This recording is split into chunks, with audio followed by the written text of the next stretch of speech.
Ibu-ibu dan bapak-bapak yang dirahmati oleh Allah, banyak metode yang dipergunakan oleh kaum Kristiani, sebagaimana peringatan Allah di dalam surat Al-Baqarah ayat 120, walan tardo ankal yahudu walan nasoro hatta tatabi'a milatahum al-ayat.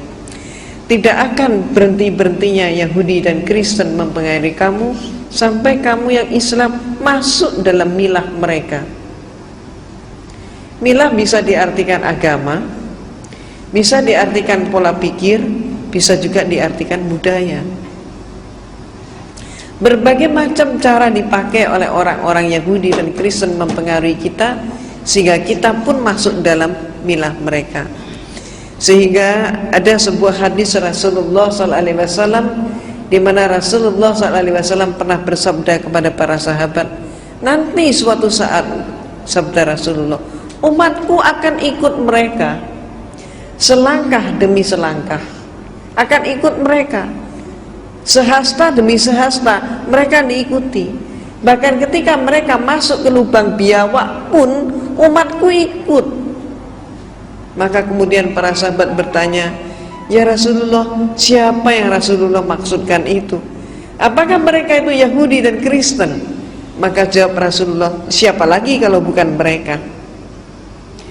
Ibu dan bapak yang dirahmati oleh Allah, semakin konkret kita ketahui bagaimana upaya-upaya mereka untuk memurtadkan kita umat Islam, untuk mengikis akidah kita, termasuk mereka menggunakan metode yaitu memberi makan ayam dengan umpan, menangkap ayam dengan umpan.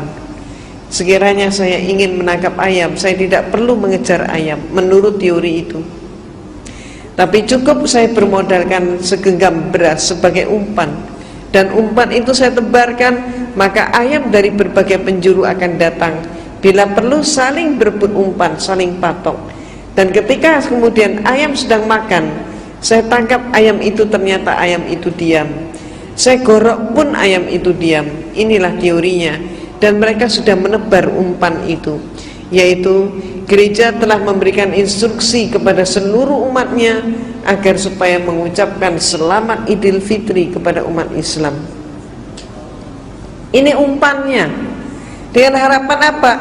Dengan harapan nanti setelah umat Islam menerima ungkapan selamat Idul Fitri, maka kemudian umat Islam merasa berhutang untuk membalas, mengucapkan selamat Natal. Inilah umpan yang mereka pakai dan yang mereka ingin tangkap di situ. Jadi ibu-ibu dan bapak-bapak yang dirahmati oleh Allah, gereja bukannya tidak tahu bahwa umat Islam diharamkan mengucapkan selamat Natal. Mereka tahu, tapi justru mereka menghendaki umat Islam ini melanggar akidahnya. Dengan cara yang halus seperti itu, umat Islam banyak yang terpancing. Maka ada kemudian umat Islam yang dari kelompok Islam liberal mengatakan umat Islam mengucapkan selamat Natal nggak apa-apa, karena menurut mereka saat itu umat Islam mengucapkan selamat atas lahirnya Nabi Isa alaihissalam. Ini kelompok jin beranggapan seperti itu. Di sisi yang lain ada kelompok juga, di sisi yang lain mengucapkan selamat Natal berarti mengucapkan selamat atas lahirnya Tuhan Yesus. Ini sudah jelas merupakan suatu pelanggaran akidah. Yang kedua, kalau sampai kemudian dikatakan bahwa tidak mengucapkan selamat atas lahirnya Yesus dengan kapasitas Tuhan, tapi dikatakan mengucapkan selamat atas lahirnya Nabi Isa, inilah merupakan suatu jebakan mereka, di mana gereja pun sekarang ini sudah mulai menggunakan istilah-istilah bukan lagi Natal, tapi dengan istilah Maulid Nabi Isa alaihissalam. Ini jebakan mereka. Maka apakah benar bahwa Nabi Isa itu lahirnya 25 Desember? Ini yang saya kupas dalam buku saya. Kita umat Islam mengetahui bahwa Rasulullah SAW lahirnya persis 12 Rabiul Awal. Maka kalau dikatakan 25 Desember kelahirannya Nabi Isa, apa betul seperti itu? Tahun kemarin di televisi kita, di salah satu stasiun televisi, sudah ada pendeta yang menerima pertanyaan, karena saat itu dialog interaktif, menerima pertanyaan, apa benar Yesus dilahirkan 25 Desember? Ternyata pendeta yang satu itu menjawab tidak. Nah, apakah kemudian pada tahun ini nanti mereka juga akan berani untuk menyampaikan bahwa sebetulnya yang terjadi tidak seperti itu, bahwa Natal ini bukan kelahiran Nabi Isa? Ibu-ibu dan bapak-bapak yang dirahmati oleh Allah, kita telaah dulu siapa yang sebenarnya lahir 25 Desember. Menurut buku yang saya tulis ini, jelas-jelas sekali dipaparkan bahwa yang diperingati tanggal 25 Desember itu adalah kelahirannya Dewa Matahari.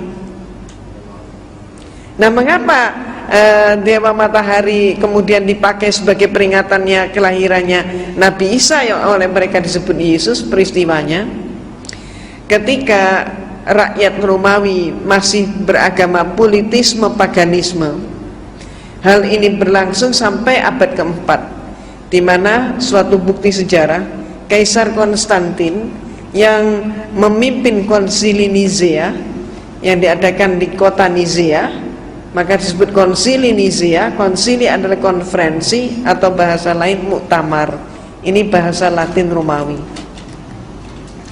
Konsili Nizea yang diadakan pada tahun 325 Masehi melantik Yesus menjadi Tuhan. Jadi Konstantin melantik Yesus menjadi Tuhan, yang saat itu sebelumnya Yesus tidak pernah dinyatakan sebagai Tuhan. Dan sampai hari ini pun kalau ibu dan bapak mencermati seluruh Bible, tidak ada satu kalimat pun yang menyatakan Yesus sebagai Tuhan. Dia tidak pernah menyatakan sembahlah aku Tuhanmu. Hal itu tidak pernah terjadi. Kenapa?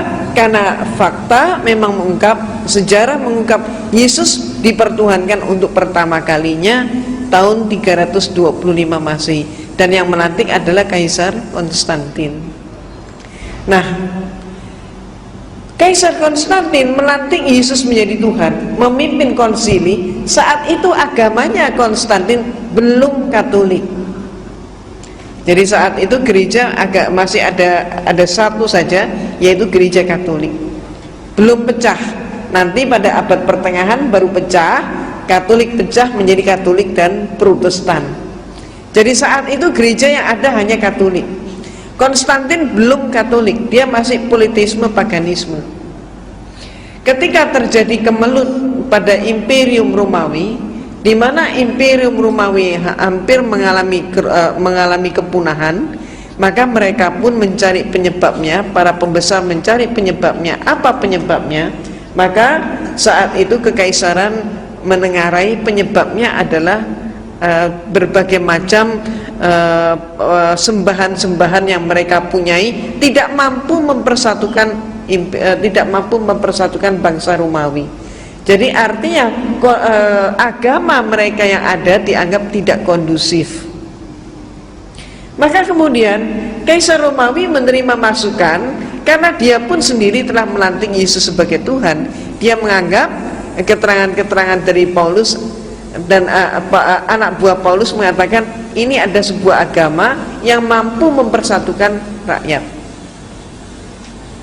Maka kemudian dari situlah Konstantin tertarik dengan Katolik untuk menyederhanakan Tuhan-Tuhan mereka yang berpuluh-puluh itu tadi. Termasuk misalnya yang Bapak Ibu kenal dan yang tidak asing dalam kehidupan orang-orang Romawi maupun di dalam pergaulan sehari-hari, kita kenal nama adalah Dewa Zeus yang dianggap sebagai dewa bapak. Bapak Ibu juga kenal istilah Dewi Jupiter, Aurora, Venus, maupun juga yang lain. Termasuk Bapak Ibu juga kenal dari film televisi atau film-film lain, Hercules termasuk itu, termasuk Xena termasuk itu. Semua itu adalah dewa dan dewi yang mereka sembah. Tidak mustahil tiap rumah mempunyai sembahan yang beda-beda. Walaupun di antara sembahan yang demikian banyak itu ada persamaannya. Di antaranya yang mereka sembah adalah Dewa Zeus. Ini yang paling populer. Selain itu juga ada dewa lagi yang sangat populer, yaitu Dewa Mitra. yang juga disebut Mitras atau disebut dewa Ra. Ini sama, yaitu apa? Yaitu dewa matahari. Mereka beranggapan bahwa matahari ini adalah sesuatu yang sangat penting, dan mereka ketakutan kalau sampai matahari tidak terbit. Maka mereka menyembah matahari yang lahirnya oleh mereka ditempatkan setiap kali titik balik matahari.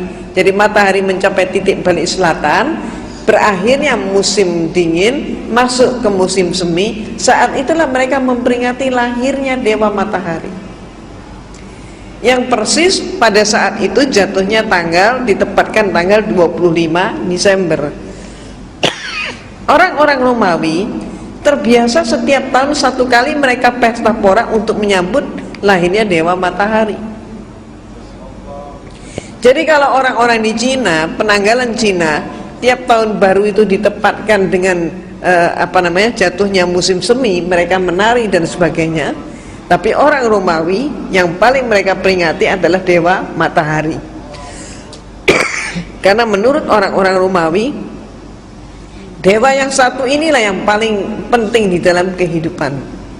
Nah, cara mereka pesta adalah laki, perempuan, tua, muda, besar, kecil keluar dari mereka rumah. Nari, nyanyi, bahkan sampai mabuk, sampai terjatuh, tertidur di jalan-jalan. Semalam suntuk mereka pesta. Ketika kemudian Konstantin melihat kepentingan negaranya, maka kemudian dia masuk dalam agama Katolik. Karena Konstantin masuk menjadi pengikut Katolik, maka dia menginginkan dengan demikian seluruh rakyatnya pun menjadi Katolik. Katolik sebagai agama negara. Tapi rakyatnya nampaknya tidak mau pindah agama. Disebabkan apa? Kalau mereka pindah agama, maka berarti mereka khawatir pesta 25 Desember ini hilang. Konstantin menangkap kegelisahan seperti ini. Maka cepatlah kemudian dia menyatakan, rakyatku, dia umumkan, pesta 25 Desember tidak akan hilang, justru akan dilestarikan. Karena Yesus lahirnya pada tanggal 25 Desember. Karena Yesus lahirnya 25 Desember menurut Konstantin, maka rakyatnya berpikir lebih jauh lagi. Oh, kalau begitu Yesus adalah anaknya dewa matahari. Ini oleh mereka diiyakan juga. Iya, betul katanya. Maka berbondong-bondonglah seluruh rakyat Romawi masuk ke agama Katolik. Ini sejarahnya. Maka sejak saat itu pula, maka seluruh patung-patung dewa matahari diubah namanya menjadi patung Yesus. Demikian pula kalau bapak-bapak, ibu-ibu cermati itu di patung-patung itu kan seringkali ada bulatan di belakang kepala. Itu simbol apa itu sebenarnya? Simbol dewa matahari. Simbolnya matahari. Di salib itu, di belakang kepala salib itu kan juga ada bulatan atau kadang ada sinar, kan begitu. Sinar atau bulatan apa? Matahari. Nah, sejak saat itulah dipakai. Nah, kemudian ibu dan bapak yang dirahmati oleh Allah, pada saat bulan-bulan ini pun, hari-hari ini pun, bapak dan ibu sudah mulai melihat di berbagai mall, di toko-toko, di gedung-gedung, mereka pakai pohon cemara. Kemudian hiasannya bagus sekali. Betul kan? Jadi menarik sekali. Ada kemudian pakai pohon cemara penuh dengan salju. Terus kemudian ada kandang domba, ada palungannya, di situ Yesus lahir. Ada lagi yang dengan memperagakan gua, Yesus lahir di dalam gua. Jadi sebetulnya yang mana yang benar? Yesus lahir di bawahnya pohon cemara, atau lahirnya di kandang domba, atau lahirnya di dalam gua? Yang benar yang mana? Belum lagi nanti ada hiasan Sinterklas, pakai kijang kencana itu kan. Jadi yang mana ini yang benar? Nah, ternyata ibu-ibu dan bapak-bapak yang dirahmati oleh Allah, di dalam Bible, di dalam kitab suci mereka, di situ ada 4 buah Injil di dalamnya, yaitu karangan Matius, Markus, Lukas, Yohanes. Yang memuat peristiwa tentang lahirnya Yesus hanya ada dua Injil, yaitu Matius dan Lukas. Di dalam buku saya pun saya kutip dengan persis seksama apa kata Matius dan apa kata Lukas. Maka menurut informasi mereka, Matius dan Lukas yang sama-sama menyatakan mendapatkan firman Tuhan, sama-sama menyampaikan firman Tuhan, tapi banyak yang kontradiksi. Kontradiksinya antara lain, yang satu menyatakan Yesus lahirnya di zaman Kaisar Agustus, yang satu menyatakan Yesus lahirnya di dalam pemerintahan Herodes Agung. Konsekuensinya berarti perbedaan pendapat di antara mereka ini berarti mempengaruhi penentuan tahun 1 Masehi sebagai tahun kelahiran Nabi Isa.